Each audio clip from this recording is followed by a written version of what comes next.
Comment faire face aux bouffées de chaleur et aux sueurs nocturnes chez les femmes ménopausées? Il faut savoir que la ménopause, on le sait tous, c'est un moment assez délicat chez les femmes qui, à partir d'un certain âge, ne produisent plus d'oestrogènes et donc il n'y a plus de production, n'est-ce pas, de règles, etc., etc. Et tout un facteur qui se développe autour de cela.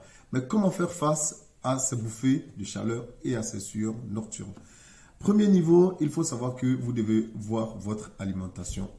Évitez autant que faire se peut les aliments trop riches en sucre rapide comme les sodas que vous retrouvez dans les gâteaux, que vous ajoutez dans votre café, dans votre thé, etc., etc. Évitez également les aliments trop salés. Un excès de sel n'est pas intéressant pour vous, comme dans les charcuteries par exemple.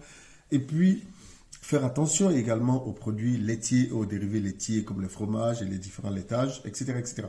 Il y a tout un élément, tout un faisceau d'éléments à prendre en compte dans votre alimentation.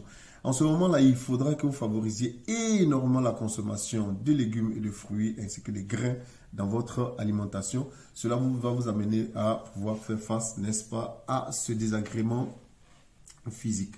À côté de cela, il faut que vous voyiez votre hygiène de vie. Cela veut dire quoi? Vous devez, si vous ne faites pas une activité physique déjà, vous devez commencer à faire une activité physique. Nous entendons par activité physique le fait de se mouvoir un peu plus, marcher un peu plus, aller faire les courses en marchant au lieu de prendre la voiture, prendre l'escalier au lieu de prendre l'ascenseur, etc., etc.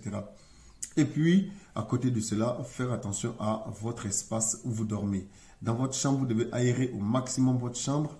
Vous devez utiliser peut-être un climatiseur, un ventilateur, ouvrir les fenêtres pour avoir une plus grande aération de votre espace de sommeil.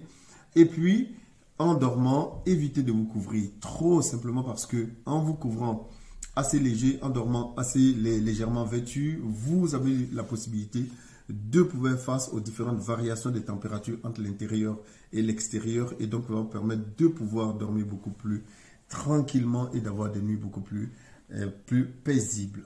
Si vous êtes une grande amante de café, je ne vous conseillerais pas de laisser complètement tomber le café, mais vraiment limitez-le au maximum dans votre consommation parce que le café va être un élément, c'est un excitant, le café on le sait, il va être un élément qui va venir perturber votre sommeil qui est déjà de lui-même assez perturbé et donc arrangez-vous pour boire le moins de café possible. Et si vous fumez, c'est l'occasion peut-être de chercher à arrêter de fumer simplement parce que la fumée, au-delà de tous les désagréments physiques que nous connaissons déjà, maladies cardiovasculaires, etc., etc., qu'elle peut entraîner, va être un élément, n'est-ce pas, qui va être un élément qui va multiplier également vos soucis de ménopause. Il faut savoir que la ménopause n'est pas une maladie, c'est un état, c'est une étape à passer dans votre vie. Et donc, il faut savoir que toutes ces petites astuces-là vont vous aider fondamentalement à y faire face. À côté de cela, vous pouvez faire une supplémentation en vitamine E, en vitamine D, etc. et en magnésium, des choses qui vont vous aider fondamentalement à pouvoir renforcer votre corps, à faire face à certains manques dans votre corps dû au manque de la production d'œstrogènes, par exemple. Allez, partage cette vidéo, abonne-toi.